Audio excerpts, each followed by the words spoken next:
Woo! I'm free, bitches!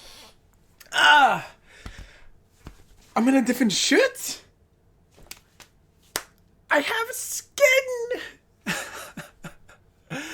Oh, the outside is bright again. I can see it. You know, guys, spending a year underground, 100%, maybe even like 2 years, really.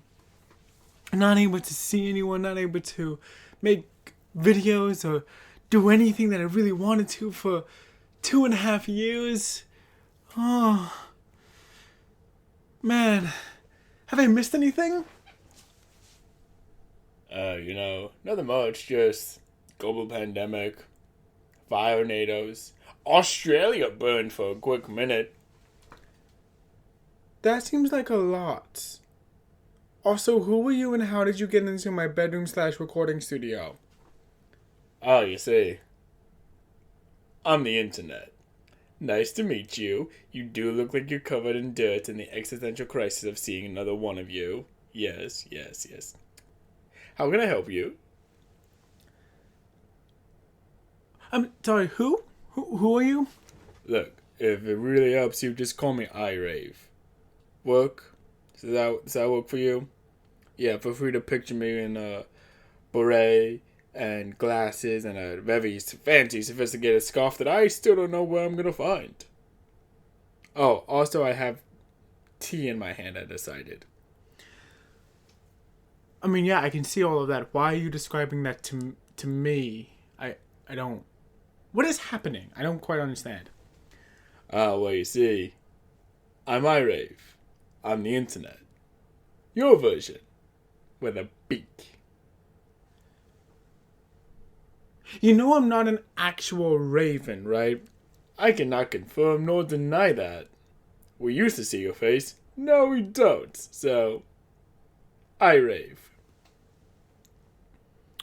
Okay, well, like you said, I've been covered in dirt and the hellfire and coldness, and I'm so glad to not be covered in chocolate blood anymore. I think I'm going to go enjoy my newfound freedom in the outside. I'm gonna go take a walk and a nature hike. And I'm gonna just see nature, and I'm gonna see just so many positive things. You know, maybe I can even go to Virginia. Or back from Virginia. I don't know, but doesn't that sound exciting? It sounds like a video game. Actually, it sounds like Life is Strange 2. The sequel from Life is Strange. The one that's actually continues the anthology series of Life is Strange. And not whatever the fuck Before the Storm was. That's what it sounds like. Are you telling me you want me to platinum Life is Strange 2? Because I already did.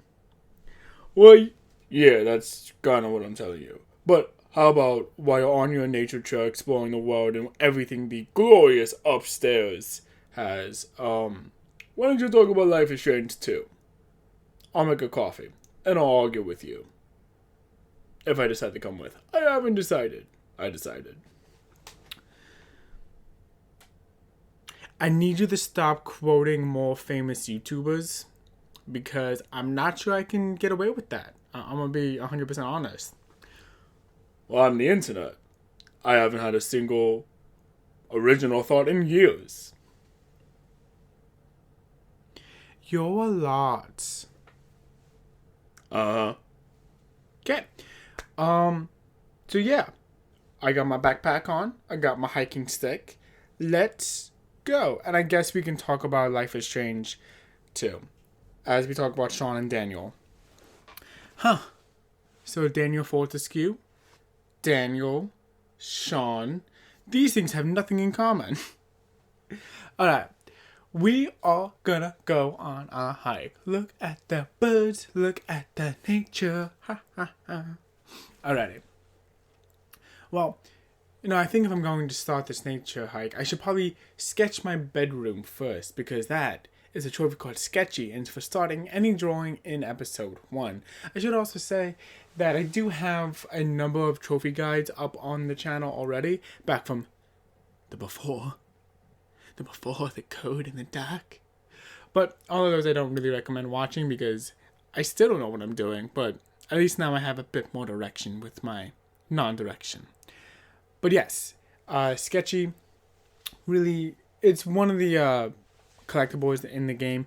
One out of 5 that you can get. There's actually 10 in total drawings that you can get, but you only get a trophy for the first drawing in each of these games. Ooh, is that a Senhil crane? Those are dangerous. Literally going extinct. That's not true in the slightest. I tried being factual. Next trophy on the list is Bear Aware. It's a pun. It's for finding optional collectible number 2 in episode 1. What about optional collectible number 1? Well, you see, I rave. I'm doing these in order that I got them, not necessarily in the order that they appear. If I was doing them in order they appear, well, this whole list would be going backwards almost. It wouldn't be a hypothetical hike through the trophy list. It would just be a reading of trophy lists. Sure. Thanks, bud. Alright, so bonus miles. That one is for going up to the gas station. There's a little keychain bear thing that you can pick up, and it is very cute. All you have to do is walk up to the front counter and pick it up. One of the things that this game does is that it essentially all the collectibles in this game then go to be customizable on your backpack. So it adds a lot of it adds reason to pick them up. And it's one of the things that I credit Life is Strange 2 with being the best about. The whole game is this road trip type thing. And as we go on throughout the list, I'll talk more about that. But with the whole game being a road trip through the west coast, I know my east from my west. On the west coast, you see places like Oregon. You see places where you get the kind of journey through and everything. The thing that I struggle with this game is that because the next trophy, bonus miles, it kind of alludes to the fact that you're not staying in one spot for too long. Instead, you're going on this journey where really no one you meet sticks with you. You are a road trip. This whole game is based off the relationship of you and your younger brother, Daniel.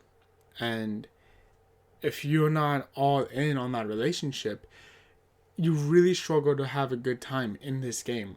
At least I did.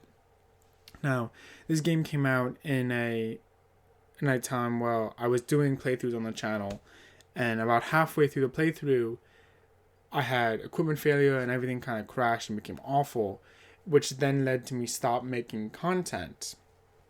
So I did end up platinuming this game off camera, and by the time I was wrapping up the story time, as I used to call my playthroughs back then, it felt arduous. It felt like I was very happy that I wasn't on camera, because I'm like, it's not even that I don't want to not have a good time. It's that I love Life is Strange. Life is Strange the original has a tattoo on me. And I would not do any of that for Life is Strange 2, Life is Strange Before the Storm. I am very cautious about Life is Strange True Colors, which is coming out soon, if it isn't already out. I'm not entirely sure when this video comes out, to be honest. I'm just worried about the franchise, because yes, it takes risks and it takes interesting directions, but these games have always lived and died on their characters. And for me, the past 2 entries in the Life is Strange franchise just haven't even been good, in my opinion. They've been... Before the Storm was passable until you actually start thinking about the story and about the fact that it's supposed to connect to another whole thing. And then this one, I just felt like it was very reactionary to what was happening at the time and story drivenly. And it feels very, it doesn't feel timeless. It doesn't feel as timeless as the first Life is Strange. The characters are very frustrating, and instead of being direct with the things they're trying to do, I feel like they take a lot of the easy route with a lot of the stuff, which is frustrating. So you have bonus miles where you're going and collecting just another item inside of the gas station, which is right by the brochures and the front door of the gas station, by the zombie beer outlet, as we're going to be getting that. Ranger is then a feather that you can find on the outside of the gas station. I forgot the word for gas station for a second. Which is over by the logs of wood. You're gonna have to move stuff around and explore to find the little robin's nest. So you can go ahead and pick up the feather.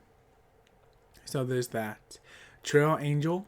This is a trophy for once you get a little dog called Mushroom. You have to go and play fetch with the dog. Play fetch about three times, standing the stick farther and farther out. Mushroom will come back with a little trinkets. It is absolutely adorable, and it is one of the reasons why I love Mushroom. Loved Mushroom, because this happened back in 2018, which was 3 years ago. My God, has it really been that long since the Life is Strange game? Incredible. Then there's Room Service, which is a collectible number 6, which you're going to get for opening up the drawers inside of the hotel room. I'm going to be as vague as possible while trying to give actually good tips, because this game is so narratively driven. I don't want to spoil any of the plot elements, but I'm going to be giving like locations and kind of general hints and tips, so you guys can still get the trophy without ruining the story for yourself, if that's what you want. I try very hard on the channel not to ruin the story of these games, because I do believe that this should be something to look forward to. So that's why I'm kind of being vague about it. But once you get into the hotel room, there's a cabinet, I guess you can call it, like a dresser type thing. You open that up and you go and find a little business card for the hotel you're staying in, and you're gonna go pick that up for collectible 6 in episode 1. The long road ahead is for finishing episode 1, and that gets you a good chunk of the way. Dilly dallying is for at the very start of the game. You're gonna be talking with Daniel at the beginning, and you're going to be looking around kind of on the dirt for things, and you just go ahead and pick it up. Anything that you miss as a part of your initial playthrough, I absolutely love this. There's a collectible mode where you can see what the different choices would have been without deeply impacting your story, which I absolutely love, and I wish all games had something like that, like a feature where you could go back and choose to reset your score or reset your choices without or not via this collectible mode. So I absolutely love that, and I will give them all the credit in the world for including that. I absolutely loved it. Draw the Line, which is start any drawing in episode 2. This is for just starting any drawing in episode 2. I chose the cabin is what I chose to very early on, and that tends to be the trend you see with a lot of these any drawing pictures. It tends to be a drawing in the beginning of the chapter and somewhere towards the middle of the chapter. That would tend to be where you see a lot of your drawing options take place. Now, just like with all the collectibles and all the drawings, which are also collectibles, in this game, you have to look around your environment. You have to engage with your environment if you want to pick up collectibles. Some of them require some little puzzle elements, like I know in episode 2, the first one, requires you to kind of look around, see things, tell Daniel to float things, and I'm actually going to talk about that in a moment. But there's a lot of just exploration and puzzle elements to these collectibles. Episode 2 specifically, a lot of the things have puzzle antics to them, or trivial antics with one of them. So the Small Town Blues, which is just for picking something up right before the end credits. It's in one of the bedrooms towards the end. Essentially, you have to pick up everything as you head to move to your next location, and there's an item there that you get the option to look at and pick up. Free spirits. Okay, so this is one for completing the episode 2. I don't know why I clicked into it. Like I was going to look at it or something. But yeah, that's what free spirits is for. Family business is when you get to the train station. Hello, Daniel. You were just right in the way of my picture. You essentially need to set the model train on a path to boot out a little collectible for you. Make sure you are aware of where the trains are going and setting up, and it's just a matter of switching one switch and not switching the other switch. I'm gonna get more clear with these going into the future, but this is a trophy I got on January 27th, 2019, which is about 2 years ago. So there's that. And also for these, for all of chapter 2 at least, there are guides on the channel, for which I'll pop a link in the description. I'm gonna pop a link in the description and enjoy that. Bad Santa, this is for an optional collectible in number 3. When you get to a snowman in the backyard of your initial chapter 2 location. Your secondary chapter 2 location. There's a snowman. Go ahead and talk to that snowman. Pick up his nose, which is a beer bottle.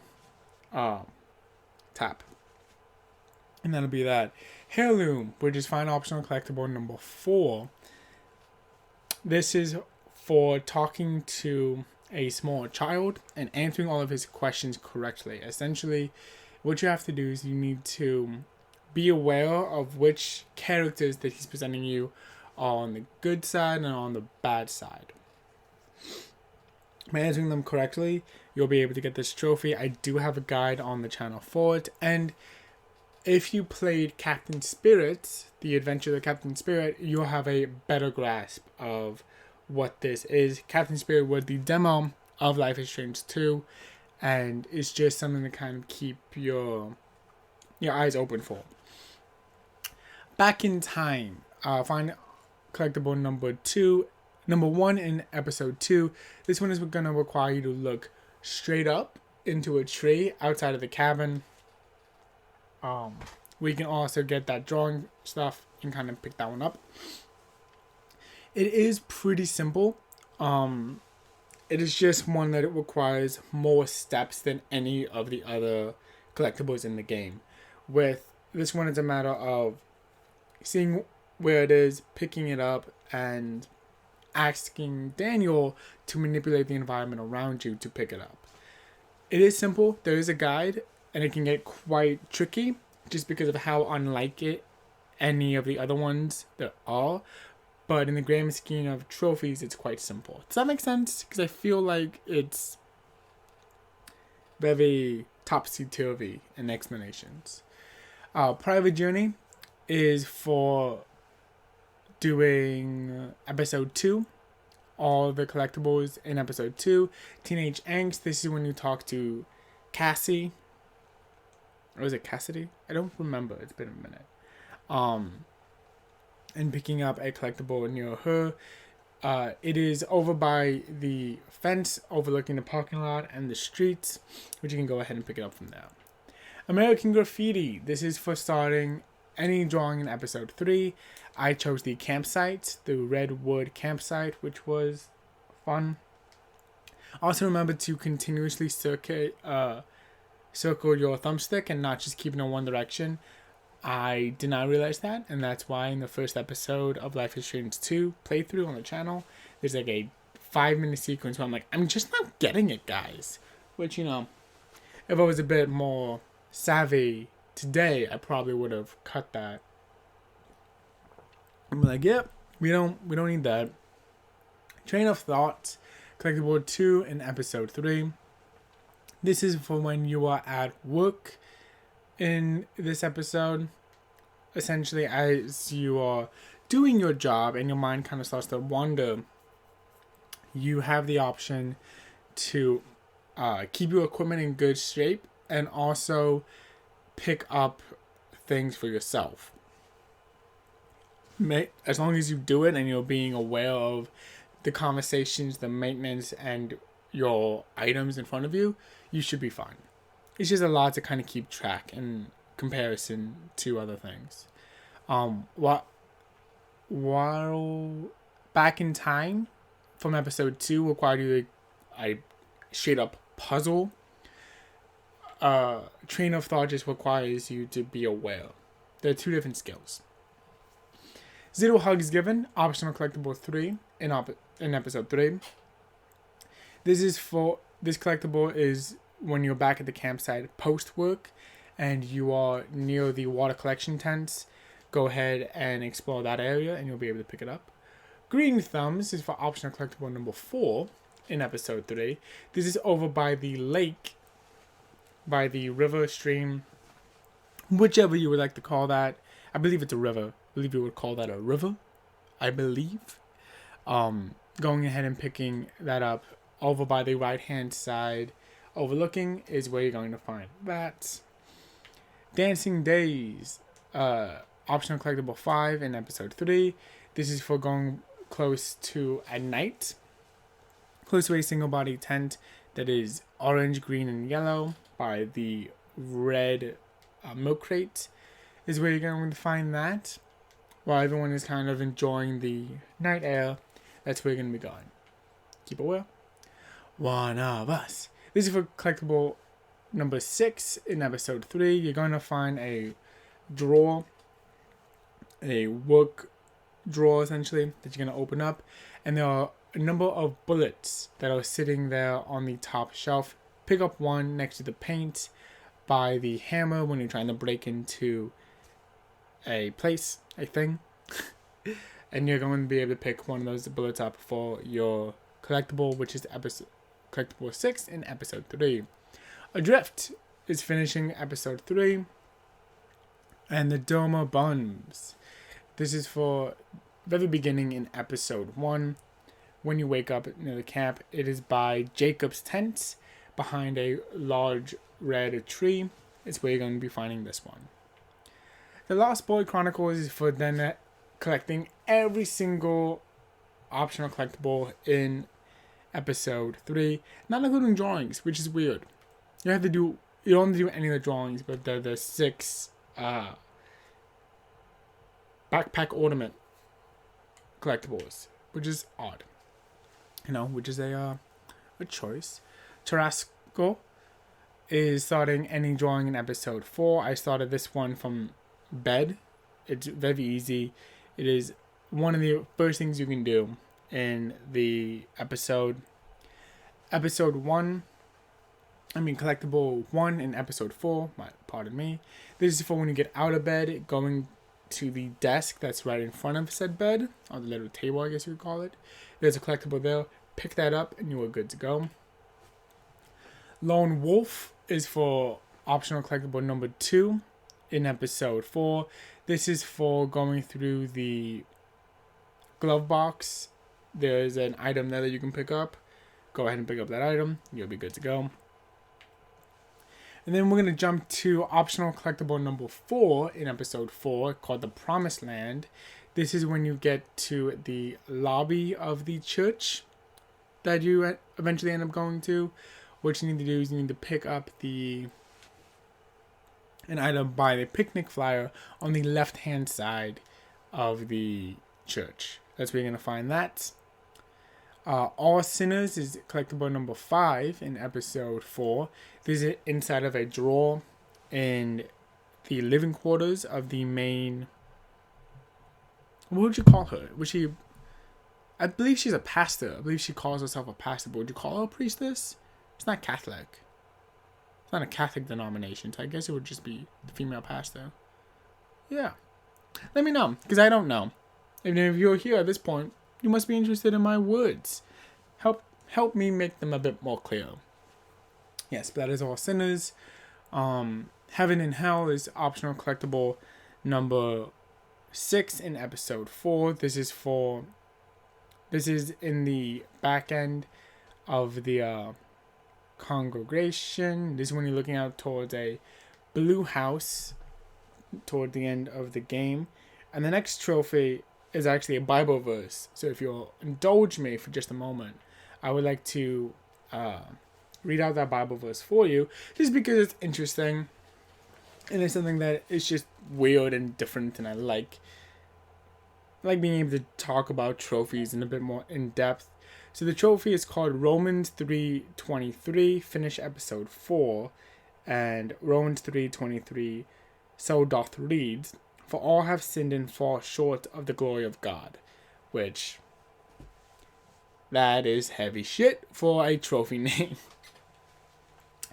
Amazing Grace is for collectible number 3 in episode 4.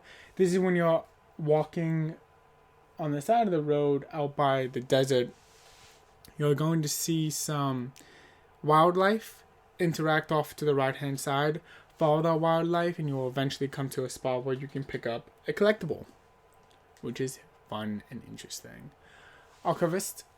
I'm never sure. So that's what I'm going with. Archivist. Yeah, I'm going to say Archivist. Which is for finding all optional collectibles in episode 4. Episode 5 is the final episode of the game. You're going to get this one for starting any drawing in episode 5, where you run out of ink. I chose essentially the canyon space at the very beginning of the game. At the very beginning of the episode, quick and easy. The magic place, this is for when you're walking up for your night hike. Staying aware of your surroundings and interacting with everything you can in a very Life is Strange way. We'll pick up this trophy for you. No problem. She-Wolf, find optional collectibles number 3 in episode 5. This is by... Once you get to the new campsite, the episode 5 campsite, as it were, there is a garden you're going to be going through. The collectible is right amidst the garden. Have fun with that. The Age of Reason is optional collectible number 2 in episode 5. This is for looking out by the sculptures. Picking this one up is going to have you face towards the bird, the weird snake lady creature tent thing on the right hand side. Daniel is going to be up in a loft type area, and there's the giant windmill is almost center, a little bit off to the right. That's where this one's going to be kind of located. Have fun with that. Dead Man's Bones, episode collectible number 5 in episode 5. This one's again kind of looking off into the desert. You're going to be by some water jugs. And yeah, there you go. There's not much more else to say there. Next trophy is Boundaries. And exploring them. You're going to be inside an RV in this one. And you are going to be going through this man's shelves for his survival gear, essentially. And you're going to take something from him. This is it's the only time you go inside one of the other villages, campers, homes. So this is pretty obvious when the opportunity will come up. It does come up later in the episode as this is collectible 6, but there you go. Homeward Bound is finishing episode 5. Wolfpack is for finishing all Life is Strange 2 episodes. Finding Remorseful is for finding collectible number 4 in episode 5. This is going to be by an RV near a blue table. It is not the same RV that you go to rob from later, but just so you know, that is there. Which then picked me up the Specks of Dust and the All Roads Traveled trophy, which is the platinum trophy for this one. Got this one in December of 2019, and it is sitting at a very cool, very rare 6.5% rarity. I love The Life is Strange, and I did talk about that a little bit earlier. And I do feel like I love Sean as a character. I love that everything he's kind of putting, but the fact that he is so tied to Daniel, and Daniel is such an annoying character to me, I just struggled connecting with this game like I did with the original Life is Strange. Now, that's not me saying that the actor that played Daniel did it wrong. That's not me saying that I think it's how he's written. It's how he's portrayed. I very much didn't like how the story played out. And maybe if I played it again, to kind of refresh myself with everything, that would be different. But no, I'm not gonna do that. This is a very good game that if you're going for a game that you just want a story for, and you can connect with these characters, there's no, I want you to enjoy it, because I couldn't. It wasn't for me, That didn't stop me from getting the platinum. That didn't stop me from, kind of sitting and thinking about a lot of my life and a lot of the things that I've gone through, at least during this time. And it's been interesting, because this game is it's steeped in the Hispanic American experience. It is, you have characters that are noble and just trying to figure it out and kind-hearted, but you also have that blatant racism of, right, because I am brown, because I am Hispanic, essentially. Not even essentially, I am Peruvian Hispanic. I was born in New York, but my mom is Peruvian, so I very much consider myself Peruvian. I love learning about that, my mom's culture, even though it's not my culture, and I wish it was my culture.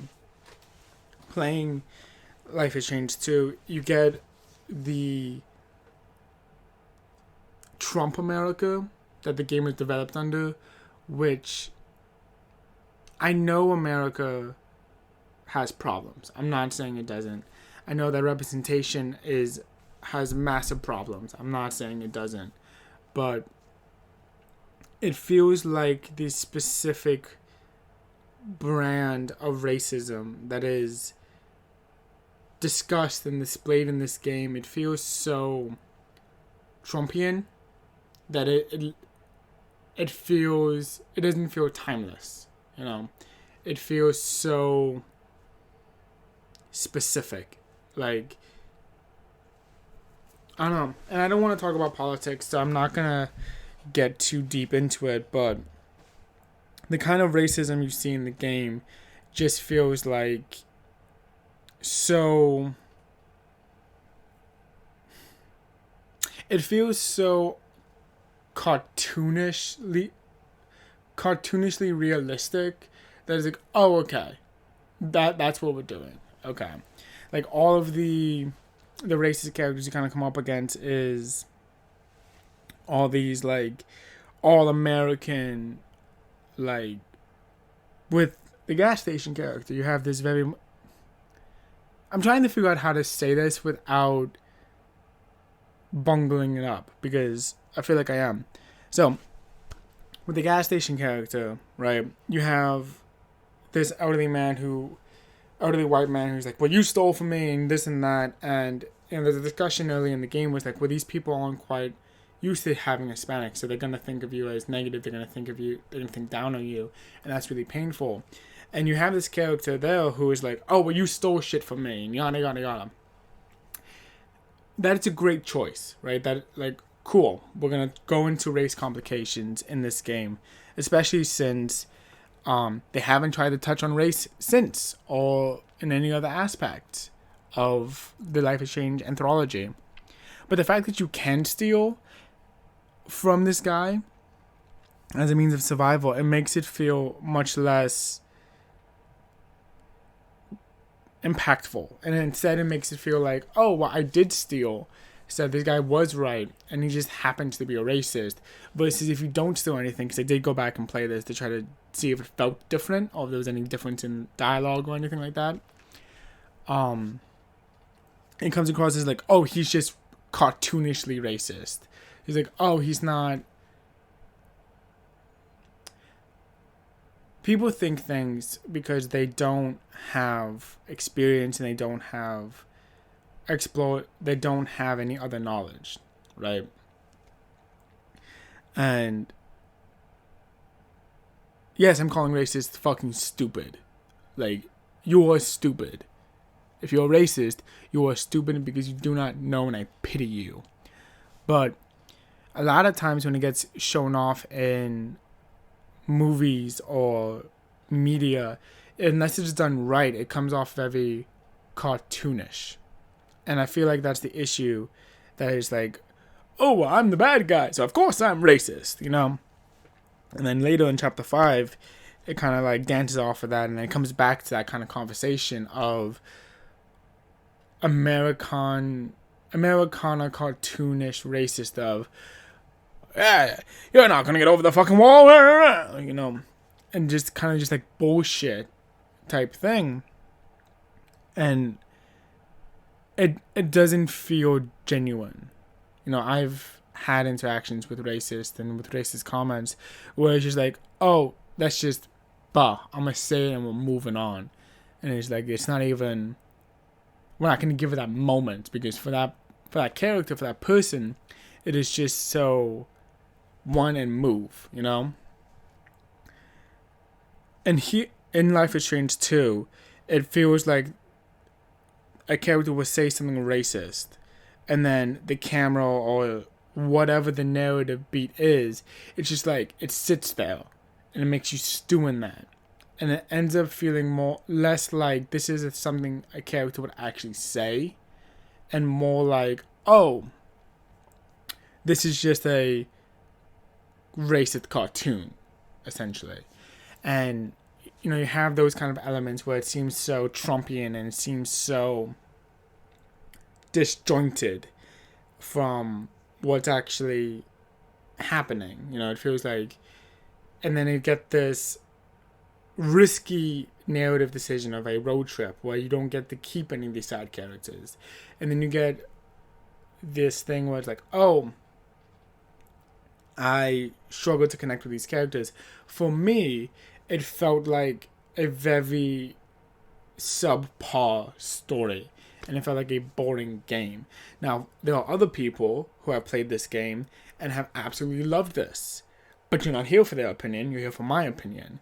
And I can see the nuggets of a good game here. I can see the nuggets of the Life is Strange timelessness and the Life is Strange, you know, human problems, without, before you even go into the greater racist fields and everything like that, the racist fields of grain, as it were.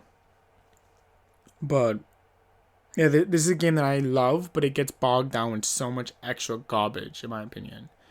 But yeah, I still got the platinum trophy, and I typically don't go into narrative reviews on this podcast, but this game, this trophy list is so inherently tied with the campaign that it's really hard to avoid it.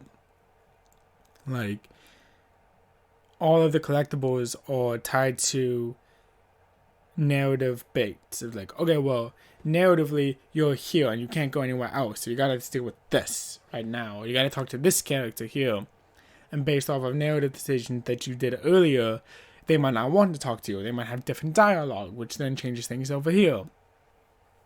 You know, this game feels very tied to its narrative, and unfortunately, that means I have to have a discussion about race and how it's and racism and how that's portrayed in this game.